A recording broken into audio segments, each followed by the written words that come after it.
Welcome back to my YouTube channel. कैसे हैं तो हम दोस्त, उम्मीद करते हैं ठीक ठाक होंगे। आज की इस वीडियो में बात करेंगे ज़हीर की वालदा के हवाले से।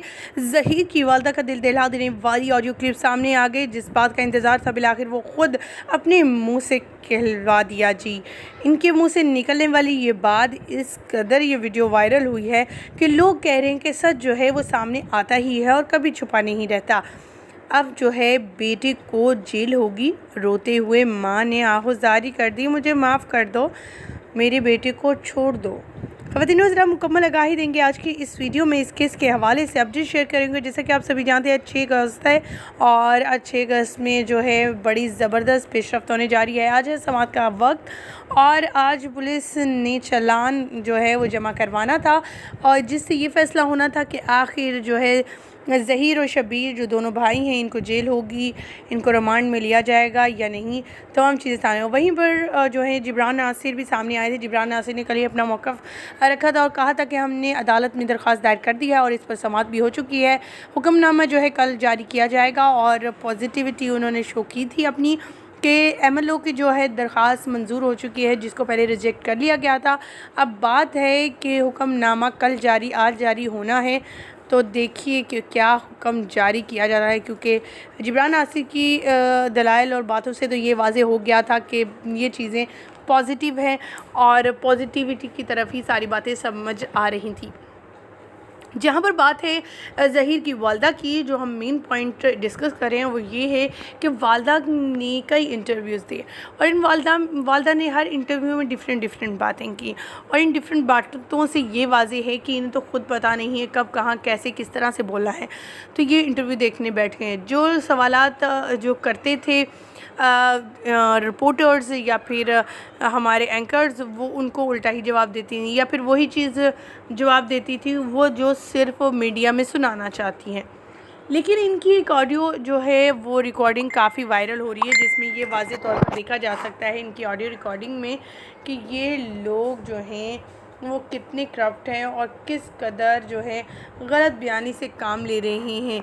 इन्होंने जो है कुछ ऑडियो इनकी तरफ से सामने आई हैं और जिनको देखने के बाद जो है हर कोई ये कह रहा है कि ये औरत किस कदर फ्रॉड है। अपने बेटे के साथ मिलकर एक घर को तबाह कर दिया। 3 माह से 4 माह से जो है वो घर क़यामत का मंज़र है। उस घर में बहनें उसकी बच्ची की और वालदा और वाले जो हैं वो परेशान हैं और अब तो वो डिप्रेशन और इमोशनल जिस्मानी तौर पर थक चुके हैं।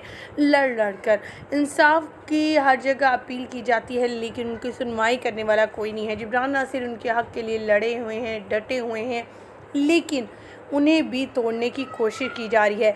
कभी मेहदी अली काज़मी उनकी बेटी की नाजायज़ तस्वीर शेयर कर दी जाती हैं, तो कभी जो है उन्हें ऑडियो कॉल कर धमकाया जाता है कि देखो हमारी ताकत को, और हम जो हैं जो कहते हैं जो दरख्वास्त दायर करते हैं वो वही होता है।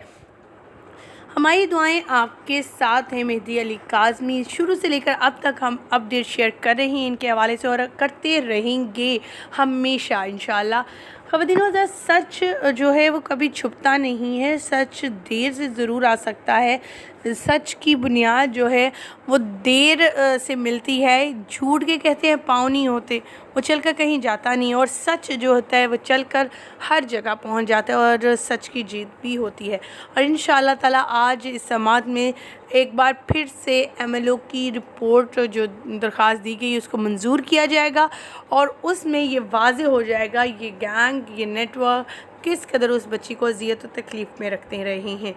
ख़वातीनो हज़रात, आपको सुनवाते हैं यहाँ पर जो है जिब्रान नासिर की इसके हवाले से कुछ अपडेट भी, और आप बताएंगे कि ज़हीर जो गैंग है वो किस कदर जो है अपने कामों में इन्वॉल्व हो चुका है और इनकी ऑडियो वीडियो क्लिप आने के बावजूद भी इनके ख़िलाफ़ कोई एक्शन नहीं लिया जा रहा। इनके पीछे इतने बड़े सोर्सेज हैं और कुछ सहूलतगार भी शामिल हैं जो लगातार इन्हें प्रोटेक्ट कर रहे हैं, इन्हें जो है सपोर्ट कर रहे हैं, माली भी और वैसे भी। ख़वातीन ज़रा चले सुनते हैं पहले जिब्रान नासिर की ज़ुबानी आखिर वो इस दरख्वास्त MLO के हवाले से क्या अपडेट शेयर कर रहे हैं। 28 तारीख को एक दरख्वास्त दी गई थी IU की जानिब से जो ज़ेर दफ़ा ऑफेंसेस से कि उनके तहत MLO कराना बच्ची का ज़रूरी है। वो दरख्वास्त खारिज कर दी, जज साहब ने डिसमिस कर दी, JM मोहतरम साहब ने 1 तारीख को। हमारे ऑफकोर्स पे रिजर्वेशन से हमारा ख्याल था कि ये मैंडेटरी है प्रोविजंस, इसमें इन केसेस में जो दफ़ा जिस नेचर की नौयत की लगी हुई है इसमें MLO कराने के अलावा और कोई चारा नहीं है। हमने एक रिविज़न फ़ाइल की थी, आज मोहतरम ADJ 7 कराची इसके सामने इसकी समाअत हुई। रियासत ने तो अपना व्यू दिया हुआ है, जो कि उनकी तरफ से दरख्वास्त थी, वो दरख्वास्त है। IU का भी व्यू है कि जी दरख्वास्त है, बिल्कुल मूव हुई थी हमारी तरफ से। हमने उस पर आर्गूमेंट्स किए। मज़ीद ये कि मुल्ज़िम के वकील भी मौजूद थे, उनको भी एट लेंथ सुना गया। तकरीबन 2-2.5 घंटे की इसमें आर्गूमेंट्स हुई हैं और कल अब जज साहब ने इसको ऑर्डर पे रखा हुआ है।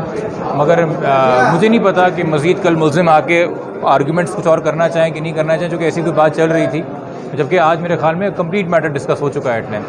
अब चूँकि ऑर्डर कल है तो मेरे ख्याल में शायद आज की तारीख़ के अंदर ये कहा जा सकता है कि शायद कल चालान पेश ना हो सके, क्योंकि कल ऑर्डर आएगा, उसमें जो भी चीज़ होगा उसकी कंप्लाइंस होगी तो पता चलेगा। और होने को हो भी सकता है, वो अगेन पुलिस का डोमेन है, बट अभी एक्सपेक्टेड नहीं लग रहा। अच्छा सर, ये कुछ अफवाहें चल रही हैं कि पुलिस ने जो है अगवा के दफ़ात हटा दिए, इस पर वज़ाहत कीजिए कि वो कौन से दफ़ात हैं जो पुलिस ने लगाए और कौन से हटाएँ? देखिए, अगवा ना सिर्फ अगवा की दफ़ा लगी हुई है, बल्कि अगवा छुपाने की जो सज़ा होती है वो भी लगी हुई है। 363 अगवा है, किडनैपिंग, 368 है कंसीलमेंट ऑफ किडनैपिंग। जो दफ़ा निकाली है वो दूसरी नौयत की अगवाकारी है। 4 नौयत की अगवाकारियाँ होती हैं। एक होती है बेसिक सिंपल किडनैपिंग, एक होती है बदफेली की नीयत से किडनैप करना जो दफ़ा निकाली गई है, एक है जबरी शादी के लिए किडनैप करना जो कि कभी लगाई नहीं थी, और एक है अगवा बराए तवान जिसको हम नॉर्मली कहते हैं, जो ATC का मुकदमा बनता है, वो इसमें था नहीं। हमारा ये कहना है कि 364 बदफेली की नीयत से या बच्ची को एक तरीके से स्लेव बनाने की नीयत से अगवा करना वो लगता है जो ओरिजिनल FIR में था। 363 में अगवाकारी मान रही है पुलिस, ऐसा नहीं कि पुलिस अगवाकारी नहीं मान रही है। फिर 363 क्यों लगा रही है? क्योंकि 363 में 7 साल सज़ा है, 364 में 14 साल सज़ा है। 10 साल से कम कभी कहीं सज़ा होती है तो बेल आसान हो जाती है। तो मुझे तो लग रहा है कि सारी की सारी तैयारी 17 तारीख के लिए हो रही है कि मुल्ज़िम को किसी तरह बेल मिल ली जाए, फसल तैयार की जाए। तो 375 जो था ऑफेंस, अच्छा अब जो की डेफिनेशन दिसंबर 2021 से आई है, उसमें जो नॉर्मल होता था, जिसको नॉर्मल रूटीन में हम एक एक्ट समझते थे के लिए, वो अब नहीं है। कोई एक्ट किसी ऑब्जेक्ट के थ्रू परफॉर्म किया हो, बच्चे की किसी की बॉडी की गई हो या ओरली कुछ परफॉर्म किया हो, सब के ज़ुमरे में आता है। इसकी डेफिनेशन बहुत वसी हो गई है। और पहले केसेस इसी सिंध हाई कोर्ट के हैं जहां चाइल्ड मैरिज की एलिगेशन के साथ अंडर इन्वेस्टिगेशन आया है और चार्ज फ्रेम हुआ है, बिकॉज ये शादी ही गैर कानूनी है अपनी हैसियत के अंदर। तो ये तमाम तर चीज़ें सामने हैं। अब ये मैंडेटरी रिजीम्स हैं इसके अंदर, इवन ट्रैफिकिंग के हवाले से कि MLC होना चाहिए।